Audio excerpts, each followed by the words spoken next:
Hey everybody, welcome back to the channel. It's me, Trevor, again here with Ryan. He's the owner of Lumentek Electrical out of Red Deer, Alberta. Basically anywhere in central Alberta, if you need an electrician, you can call Ryan from Lumentek Electrical.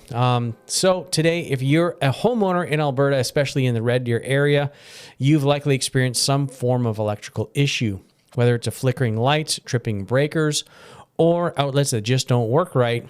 To help us understand what's going on behind the walls, we've got Ryan here from Lumentek with years of hands-on experience serving homes throughout central Alberta. Ryan's here to answer some of the top questions about common electrical problems and what you can do about them. All right, let's roll. Let's get into it.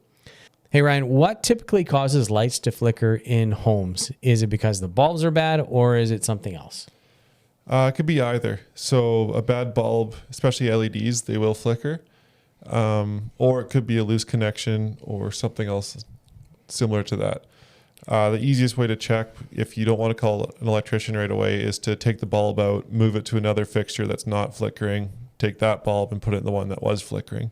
If the flickering moves to the light that you moved the bulb to, then it's a bad light bulb. If it stays in the same light, then there's probably something going on with the light. It could be anything from the little pin at the back of the socket not touching the light bulb tight enough, or it could be a connection in the wall, on the breaker. It really depends on that situation. So it could be the switch. It could be anything in that system between panel and the the light bulb. So basically, if it's that, then you got to call someone to come and troubleshoot that. Exactly. Yeah. Gotcha. But the easiest way, swap the light bulb. If the problem follows the light bulb, it's a bad light bulb. Problem follows the fixture, then something else is going on. There you go. All right. So question number 2 is, why do circuit breakers keep tripping? And when is it more than just an overloaded circuit? They could trip for any number of reasons. Most of the time, the calls we get are arc fault breakers tripping.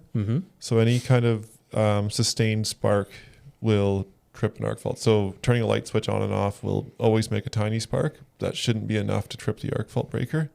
They're more going to trip if it's a continued spark for more than half a second kind of thing. What would cause that? Loose connections is the biggest thing. Issues with what you've plugged in. So if there's something like any kind of electric motors, the older arc faults would trip almost like you can almost guarantee they would trip with any kind of plug-in vacuum or anything like that. Since then, the last couple of years, they've gotten a lot better. And those new arc faults don't really trip unless there's actually an issue. And that could be caused by, loose connection, something sparking inside the wall, something not good. So something not good. Okay. So you definitely want to get checked out. All right. Perfect. Now, if an outlet feels warm or if it buzzes, what electrical hazards should homeowners be aware of? Both of those, the most likely cause is a loose connection. And that can either be someone sticking the wires in the quick connects, not actually wrapping them around the screw and tightening them, or just a poor connection from the beginning that just has gotten progressively worse.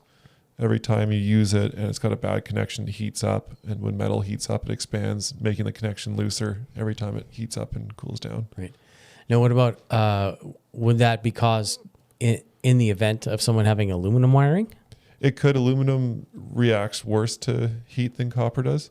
And especially when it gets older and gets corroded, it gets even worse. So that's where a lot of the aluminum issues came from is, loose connections and not using proper paste on there to prevent corrosion. Right. Which led to house fires, folks. Not a good thing. So what signs indicate it's time to upgrade an old electrical panel or knob and tube wiring? Having knob and tube wiring is a pretty good indication. You should probably go buy a lottery ticket. Do some upgrades, right? Yeah. If your house hasn't burnt down by then, it's probably definitely time to start thinking about it. Because knob and tube, I don't think there's any insurance companies that will insure anybody now with knob and tube. I've only ever seen it in use once, and it was. Yeah. Well, I did a lot of houses with knob and tube wiring in it because they were, heritage homes or whatever. So they wanted to maintain that as much as possible. But there's no grounding in knob and tube wiring, folks. No insulation. No insulation, barely any insulation. It falls off. Yeah, it does. So yeah, if you have knob and tube wiring, get Ryan to come out and give you a complete overhaul. You're going to have to open up some walls. That's you're going to have to rewire some stuff, folks. It's not an afternoon project. That's for sure. Okay, let's look at a GFCI. So why do GFCI outlets trip frequently in kitchens or bathrooms, and what should homeowners do about that? They can trip for, again, like a number of reasons. The most common is any kind of water near the whatever you've got plugged in. So what it does is it measures power in and power out. And if there's any difference between the two, it assumes that's gone to ground and that there's a problem. So it will shut off before you can get shocked, or I guess as soon as you would get shocked, it would shut off. But they do get worn out sometimes. If they've tripped a bunch, then they'll start tripping more and more easily. We find that a lot with outdoor plugs because people plug a lot of stuff in, like saws, compressors, whatever, when they're working. And it just wears the plugs out, and every once in a while they just need to get replaced. Okay, so just regular wear and tear, and just get them replaced. It's like anything, they can just wear out from. Yeah, well, it's metal, it's mechanical, it will. It's all outside. Yeah, and it's outside. Yeah. So. How can loose or faulty wire connections create safety risks, and is thermal imaging used here? So thermal imaging will help you find a problem before it becomes a big problem. So we actually did a panel swap for a commercial building that had a loose connection behind one of the wires, so that you wouldn't have seen it because the wire was connected properly. It was the connection from the wire lug to the bus bar. Okay. Had loosened off. Someone used an impact, and the bolt was almost snapped, so it was loose, and it could like wiggle around and move. So we noticed that they lost a phase on their panel, checked it, like, hey, you got no phase here, but you've burnt the whole bus bar. Like, we got to take a look. We didn't know what caused it at that point, but we knew the panel had to be changed. So as we were pulling the old connections out, as soon as we touched the one phase with a Allen key, the whole wire just popped right off with the lug still attached. Oh, wow. Like, we didn't even try to loosen it. We just stuck the Allen key in and just popped right off.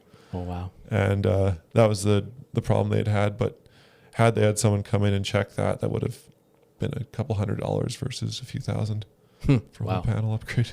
Big deal. That's a big deal. Now, when should homeowners stop do-it-yourself projects and call a licensed electrician? When breakers start tripping. It really depends on the homeowner. Some homeowners are more capable than others. I've met a few homeowners that shouldn't be allowed to change cover plates, but there's some I've seen their work and there's nothing wrong with it. Like, they've done pot lights or whatever, and everything checks out and looks fine. It just really depends on their ability and if they know anything about electricity. Right. Okay. But generally, maintenance stuff can be handled by most homeowners. Mm-hmm. So only if you notice something that is beyond your scope. Yeah, if you're not comfortable doing it, then don't do it. Yeah. Call an electrician. Okay. So what preventive measures can help homeowners avoid major electrical problems down the line?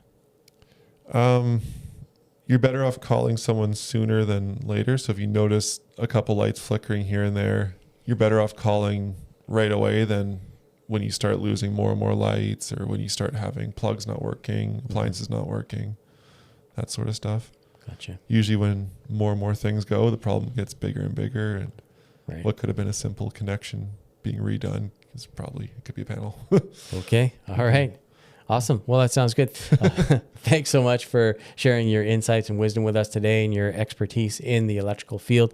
If you guys are looking for an electrician, if you have any of these problems, reach out to Lumentek Electrical, and Ryan will come out and give you a nice quote on getting that work done and getting it fixed and corrected so you can get back to living again. Thanks so much. See you next time.